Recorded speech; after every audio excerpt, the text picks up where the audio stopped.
ജനാധിപത്യ രാജ്യമാണെങ്കിൽ കൂടി ആക്രമണപരമായ വിദേശനയം സ്വീകരിച്ചിരുന്ന രാജ്യമാണ് അമേരിക്ക. തങ്ങളുടെ ഇംഗിതത്തിന് വഴങ്ങാത്ത രാജ്യങ്ങളെ നയതന്ത്രപരമായി ഒറ്റപ്പെടുത്താനും ഉപരോധം ഏർപ്പെടുത്തി തകർക്കാനും മടിക്കാത്ത രാജ്യം, അതാണ് അമേരിക്ക. സോവിയറ്റ് യൂണിയൻ മുതൽ ഇന്ത്യ വരെ അമേരിക്കയുടെ ഈ നടപടിക്ക് പാത്രമായിട്ടുണ്ട്. ഇന്ന് നാസ ഏറ്റവും വാല്യുബിളായ പാർട്ണറായി കണക്കാക്കുന്ന ISROയ്ക്ക് മേൽ വരെ അമേരിക്ക ഒരിക്കൽ ഉപരോധം ഏർപ്പെടുത്തിയിരുന്നു എന്ന് പറയുമ്പോഴാണ് അതിൻ്റെ വ്യാപ്തി മനസ്സിലാവുക. എന്നാൽ മൻമോഹൻ സിംഗ് ഒബാമ ഭരണകാലത്ത് ഇന്ത്യ അമേരിക്ക ബന്ധം മെച്ചപ്പെടാൻ തുടങ്ങി. ഇത് മോദി ട്രംപ് ഭരണകാലത്ത് എക്കാലത്തെയും മികച്ച നിലയിലേക്ക് എത്തിയിരുന്നു. നിലവിൽ ചില അന്താരാഷ്ട്ര വിഷയങ്ങളിൽ ഭിന്നതയുണ്ടെങ്കിലും ഇന്ത്യ അമേരിക്ക ബന്ധം ദൃഢമാണ് എന്നാണ് പൊതുധാരണ. എന്നാൽ അത് എത്രത്തോളം ശരിയാണ്? ഇന്ത്യ അമേരിക്കയുടെ ഒരു അപ്രഖ്യാപിത ഉപരോധത്തിലാണോ? ഈ കാര്യങ്ങളാണ് ഇന്നിവിടെ വിശകലനം ചെയ്യാൻ ശ്രമിക്കുന്നത്. കഴിഞ്ഞ 10 വർഷ കാലയളവിനുള്ളിൽ ഇന്ത്യ അമേരിക്ക ബന്ധം മെച്ചപ്പെട്ട നിലയിലേക്ക് എത്തിയിരുന്നു. 2015 ഇന്ത്യയുടെ എക്കാലത്തെയും വലിയ ആയുധദാതാവായ റഷ്യയെ പിന്തള്ളി അമേരിക്ക ഇന്ത്യയുടെ ഏറ്റവും വലിയ സുരക്ഷാ പങ്കാളിയായി മാറിയിരുന്നു. എന്നാൽ ബൈഡൻ അഡ്മിനിസ്ട്രേഷൻ നിലവിൽ വന്ന ശേഷം സ്ഥിതിഗതികളിൽ വീണ്ടും മാറ്റം വന്നു തുടങ്ങി. അമേരിക്കയും സഖ്യകക്ഷികളും 2022 റഷ്യ ഉക്രൈൻ യുദ്ധത്തിൽ റഷ്യയെ പരസ്യമായി വിമർശിച്ചപ്പോൾ ഇന്ത്യ വിട്ടുനിന്നു. റഷ്യയുടെ മേൽ അമേരിക്ക ഉൾപ്പെടെയുള്ള രാജ്യങ്ങൾ ഉപരോധം ഏർപ്പെടുത്തിയപ്പോൾ ഇന്ത്യ റഷ്യയിൽ നിന്നും കുറഞ്ഞ ചെലവിൽ ക്രൂഡ് ഓയിൽ ഇറക്കുമതി ചെയ്യുന്നത് തുടർന്നു. ഇത് പല വേദികളിലും ചോദ്യം ചെയ്യപ്പെട്ടപ്പോൾ ഉപരോധം ഏർപ്പെടുത്തി എന്ന് പറയുമ്പോഴും റഷ്യൻ ഗ്യാസ് ഇറക്കുമതി ചെയ്യുന്ന യൂറോപ്യൻ യൂണിയന്റെ ഇരട്ടത്താപ്പ് നയം ചൂണ്ടിക്കാട്ടി ഇന്ത്യ പ്രതികരിച്ചു. ഇറാനു മേൽ അമേരിക്ക ഏർപ്പെടുത്തിയ ഉപരോധം വകവയ്ക്കാതെ ചബഹർ തുറമുഖം നടത്തിപ്പിനായി ഇന്ത്യ ഏറ്റെടുത്താണ് അമേരിക്കയെ ചൊടിപ്പിച്ചിരിക്കുന്ന ഏറ്റവും പുതിയ നീക്കം. ഏഷ്യ പസഫിക് മേഖലയിൽ സാന്നിധ്യം ശക്തിപ്പെടുത്തുന്ന ചൈനയെ നേരിടാൻ കഴിയുന്ന മേഖലയിലെ പ്രധാന ശക്തിയാണ് ഇന്ത്യ. അതുകൊണ്ട് തന്നെ ഇന്ത്യയെ പിണക്കാനും അമേരിക്കയ്ക്ക് കഴിയില്ല. എന്നാൽ ഇന്ത്യക്ക് അപ്രഖ്യാപിത ഉപരോധത്തിന്റെ രൂപത്തിൽ ചില വാർണിംഗ് നൽകിയിരിക്കുകയാണ് അമേരിക്ക ഇപ്പോൾ. അവ എന്തൊക്കെയാണെന്ന് നോക്കാം. ആദ്യകാലം മുതൽ തന്നെ തേജസ് യുദ്ധവിമാന പദ്ധതിയുമായി സഹകരിക്കുന്ന ഒരു അമേരിക്കൻ കമ്പനിയാണ് ജനറൽ ഇലക്ട്രിക്. ഈ അമേരിക്കൻ എയ്റോ എഞ്ചിൻ നിർമ്മാതാക്കളാണ് പ്രോട്ടോടൈപ്പ് നിർമ്മാണ കാലഘട്ടം മുതൽ തന്നെ തേജസ് യുദ്ധവിമാനത്തിനായി ജെറ്റ് എഞ്ചിൻ നിർമ്മിച്ചു നൽകുന്നത്. തേജസിനായി മാത്രം ഇവർ രൂപകൽപ്പന ചെയ്ത എഞ്ചിൻ വകഭേദമാണ് GE F404 IN-20 എഞ്ചിൻ. തേജസിന്റെ മാർക്ക് 1 വകഭേദത്തിനും നൂതന മാർക്ക് 1A വകഭേദത്തിനും ശക്തി പകരുന്നത് ഈ എഞ്ചിനാണ്.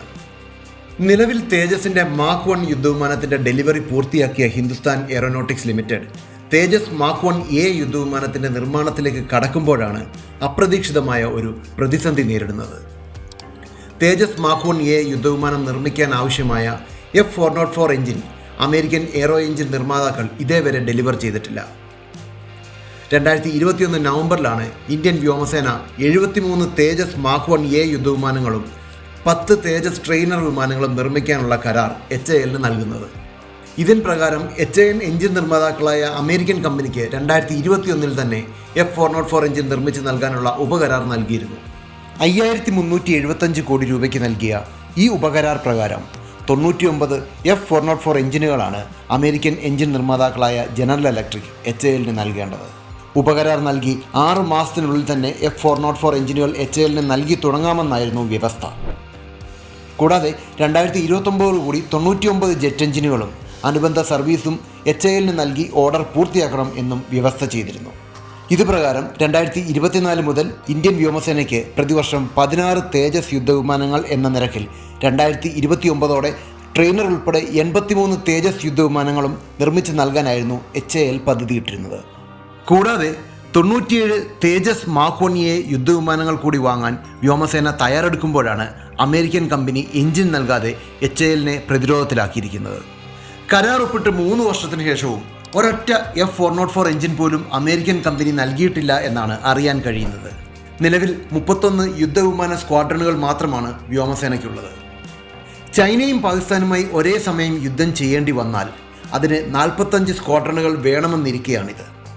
പകരം വയ്ക്കാൻ തേജസ് യുദ്ധവിമാനങ്ങളില്ലാതെ കാലഹരണപ്പെട്ട MiG-21 ഉൾപ്പെടെയുള്ള യുദ്ധവിമാനങ്ങൾ ഡീകമ്മീഷൻ ചെയ്യുന്നതിലൂടെ സ്ക്വാഡ്രണുകളുടെ എണ്ണം വീണ്ടും കുറഞ്ഞ് കൂടുതൽ പ്രതിസന്ധിയിലാവുകയാണ് ഇന്ത്യൻ വ്യോമസേന.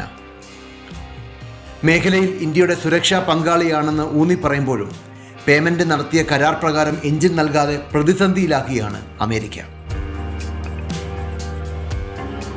ആഗോള സമുദ്രോൽപ്പന്ന കയറ്റുമതിയിൽ മുന്നിൽ നിൽക്കുന്ന രാജ്യങ്ങളിലൊന്നാണ് ഇന്ത്യ.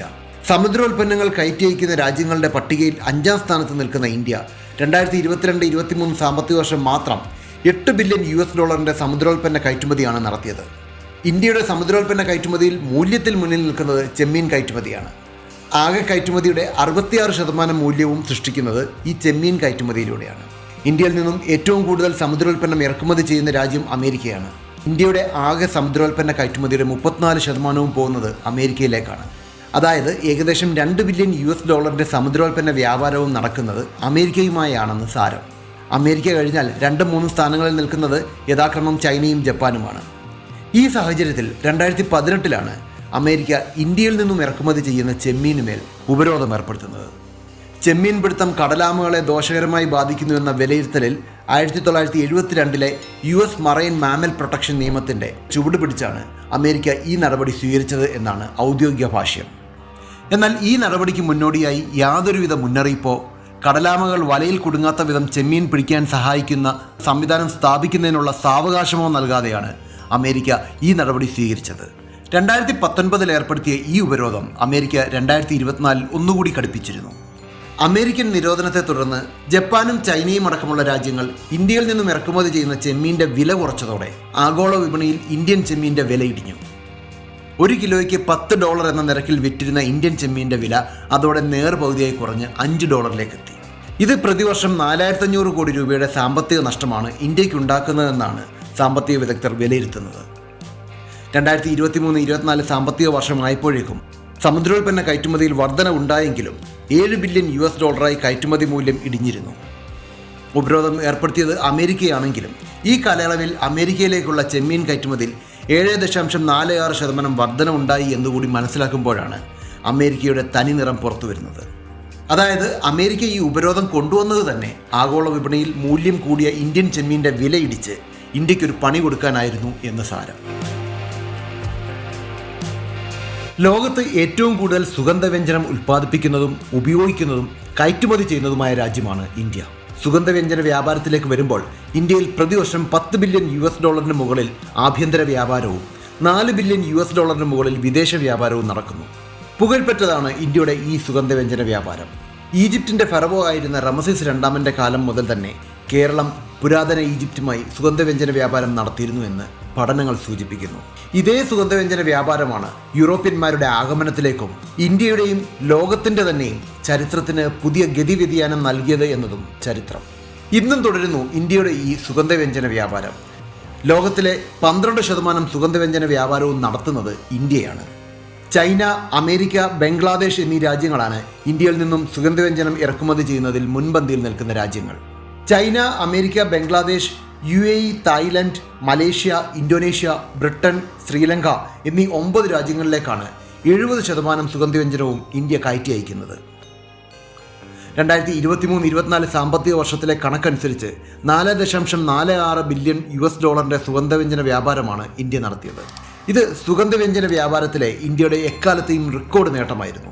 2023-24 സാമ്പത്തിക വർഷം മാത്രം 15.39 ലക്ഷം ടൺ സുഗന്ധവ്യഞ്ജനമാണ് ഇന്ത്യ കയറ്റി അയച്ചത്. കഴിഞ്ഞ 3 സാമ്പത്തിക വർഷങ്ങളിലും സുഗന്ധവ്യഞ്ജന വ്യാപാരത്തിൽ ഇന്ത്യ വലിയ നേട്ടമാണ് കൈവരിച്ചത്. 2021-22 സാമ്പത്തിക വർഷം $3.46 ബില്യൺ വ്യാപാരമാണ് ഇന്ത്യ നടത്തിയെങ്കിൽ 22-23 സാമ്പത്തിക വർഷം ഇത് $3.73 ബില്യൺ, 23-24 സാമ്പത്തിക വർഷത്തിൽ $4.46 ബില്യൺ വ്യാപാരം ഉയർന്നു. ഈ അവസരത്തിലാണ് 2023 ഒക്ടോബറിൽ അമേരിക്ക ഇന്ത്യയിൽ നിന്നും കയറ്റി അയക്കുന്ന സുഗന്ധവ്യഞ്ജനത്തിന് ബാൻ ഏർപ്പെടുത്തിയത്. MDH, എവറസ്റ്റ് എന്നീ ബ്രാൻഡുകളുടെ വിൽപ്പനയാണ് അമേരിക്ക നിരോധിച്ചത്. എത്തലിൻ ഓക്സൈഡ് എന്ന ക്യാൻസറിന് വരെ കാരണമാകുന്ന രാസപദാർത്ഥം അടങ്ങിയതിനാലാണ് ഇവയെ നിരോധിച്ചത് എന്നായിരുന്നു അമേരിക്കയുടെ ഔദ്യോഗിക ഭാഷ്യം. സുഗന്ധവ്യഞ്ജനങ്ങളിൽ എത്തിപ്പെട്ടേക്കാവുന്ന സാൽമോണെല്ല, ഈക്കോളി, കോളിഫോം തുടങ്ങിയ അപകടകാരികളായ സൂക്ഷ്മാണുക്കളെ നശിപ്പിക്കാൻ ഉപയോഗിക്കുന്ന അണുനാശിനിയാണ് എത്തലിൻ ഓക്സൈഡ് എന്ന രാസപദാർത്ഥം. 2023 ഏർപ്പെടുത്തിയ ഈ നിരോധനം 2024 അമേരിക്ക തുടർന്നു. 2024 May 10 American Spice Trade Association ഇത് സംബന്ധിച്ച് ഒരു പ്രസ്താവന ഇറക്കി. അമേരിക്കയുടെ ഫുഡ് ആൻഡ് ഡ്രഗ് അഡ്മിനിസ്ട്രേഷനും US എൻവയോൺമെന്റൽ പ്രൊട്ടക്ഷൻ ഏജൻസിയും എത്തലിൻ ഓക്സൈഡ് ഉപയോഗിച്ച സുഗന്ധവ്യഞ്ജനങ്ങൾ കഴിക്കുന്നതിൽ തെറ്റില്ല എന്ന് വ്യക്തമാക്കിയിരിക്കുന്നു എന്നായിരുന്നു ആ പ്രസ്താവന. പിന്നീട് മെയ് 23-ന് ഇന്ത്യയുടെ food safety and standards authority of India മുൻ മാസങ്ങളിലായി ശേഖരിച്ച സാമ്പിളുകൾ 28 ലാബുകളിലായി പരിശോധിച്ച പരിശോധനാ ഫലം പുറത്തുവിട്ടിരുന്നു. MDH എവറസ്റ്റ് ബ്രാൻഡുകളുടെ സാമ്പിളുകളിൽ എത്തലിൻ ഓക്സൈഡിന്റെ അംശമില്ല എന്നായിരുന്നു ഈ പരിശോധനാ ഫലം കണ്ടെത്തിയത്. പക്ഷേ അപ്പോഴേക്കും അമേരിക്ക ഇന്ത്യൻ സുഗന്ധവ്യഞ്ജനത്തിന് മേൽ ഏർപ്പെടുത്തിയ നിരോധനം ഫലം കണ്ടു തുടങ്ങിയിരുന്നു. 2023 ഒക്ടോബറിലെ അമേരിക്കൻ നിരോധനത്തിന്റെ ചുവട് പിടിച്ച് ഏപ്രിൽ 5-ന് ഹോങ്കോങ്ങും ഏപ്രിൽ 18-ന് സിംഗപ്പൂരും ഇന്ത്യൻ സ്പൈസ് ബ്രാൻഡുകൾക്ക് മേൽ ഉപരോധം ഏർപ്പെടുത്തിയിരുന്നു. സിംഗപ്പൂരിലേക്ക് $50 മില്യൺ, ഹോങ്കോങ്ങിലേക്ക് $5.5 മില്യൺ സുഗന്ധവ്യഞ്ജനമാണ് ഇന്ത്യ കയറ്റി അയക്കുന്നത്. അതായത് ഇന്ത്യയുടെ ആകെ കയറ്റുമതിയുടെ 1% താഴെ മാത്രം. പക്ഷേ അമേരിക്കയും സിംഗപ്പൂരും ഹോങ്കോങ്ങിനും പിന്നാലെ ചൈനയും കൂടി വിലക്ക് ഏർപ്പെടുത്തിയിരുന്നെങ്കിൽ $2.17 ബില്യൺ നഷ്ടം സംഭവിക്കുമായിരുന്നു. അതായത് ഇന്ത്യയുടെ ആഗോള സുഗന്ധവ്യഞ്ജന വ്യാപാരത്തിൻ്റെ 51% നഷ്ടം. ചൈനയ്ക്ക് പകരം യൂറോപ്യൻ യൂണിയനാണ് ഈ നിരോധനത്തിൽ പങ്കുചേരുന്നതെങ്കിൽ അത് ഇന്ത്യയുടെ ആഗോള സുഗന്ധവ്യഞ്ജന വ്യാപാരത്തിൻ്റെ 58%, മൂല്യത്തിൽ $2.5 ബില്യൺ നഷ്ടവും ഇന്ത്യൻ സുഗന്ധവ്യഞ്ജന വ്യാപാരത്തിൽ വരുത്തിയേനെ. ഇത് ഇന്ത്യൻ സുഗന്ധവ്യഞ്ജന വ്യാപാരം തന്നെ സ്തംഭിച്ചു പോകുന്ന നിലയിലേക്ക് എത്തിച്ചേനെയെന്നും സാമ്പത്തിക വിദഗ്ധർ അഭിപ്രായപ്പെടുന്നു. ഇന്ത്യൻ സുഗന്ധവ്യഞ്ജന വ്യാപാരം ആഗോളതലത്തിൽ നേട്ടമുണ്ടാക്കുമ്പോഴാണ് അമേരിക്ക ഈ ഉണ്ടയില്ലാ വെടി പൊട്ടിച്ചത് എന്ന് ഓർക്കണം. 21-ാം നൂറ്റാണ്ട് ഏഷ്യൻ യുഗമായാണ് പൊതുവെ കണക്കാക്കപ്പെടുന്നത്. ഇന്ത്യയും ചൈനയും മികച്ച സാമ്പത്തിക പുരോഗതി നേടി ഈ അഭിപ്രായത്തെ സാധൂകരിക്കുന്നു. 2035 ചൈനയും 2060 ഇന്ത്യയും അമേരിക്കയെ സാമ്പത്തികമായി മറികടന്ന് ലോകത്തിലെ ഏറ്റവും വലിയ സാമ്പത്തിക ശക്തിയായി മാറും എന്ന് സാമ്പത്തിക വിദഗ്ധർ അഭിപ്രായപ്പെടുന്നു. ഈ സാഹചര്യത്തിൽ കൂടി വേണം അമേരിക്കയുടെ ഈ നടപടികളെ വ്യാഖ്യാനിക്കേണ്ടത്. ചൈനയ്ക്കെതിരെ പ്രത്യക്ഷമായും ഇന്ത്യക്കെതിരെ പരോക്ഷമായും അമേരിക്ക സ്വീകരിക്കുന്ന ഇത്തരം നടപടികൾ ഇന്ത്യ ഗൗരവമായി കാണേണ്ടതുണ്ട്. വരും കാലങ്ങളിൽ ഇത്തരം ഏകപക്ഷീയമായ നടപടികളെ ഫലപ്രദമായി പ്രതിരോധിക്കുന്നതിന് ഇന്ത്യ സ്വയം പര്യാപ്തത കൈവരിക്കേണ്ടതും നയതന്ത്രപരമായി തങ്ങളുടേതായ ഒരു സ്വാധീന വലയം സൃഷ്ടിക്കേണ്ടതും അനിവാര്യമാണെന്ന് കാലം തെളിയിച്ചിരിക്കുന്നു. ജയ് ഹിന്ദ്. ചാണക്യന്റെ കൂടുതൽ വീഡിയോകൾ കാണുവാനായി ഈ ചാനൽ സബ്സ്ക്രൈബ് ചെയ്യൂ.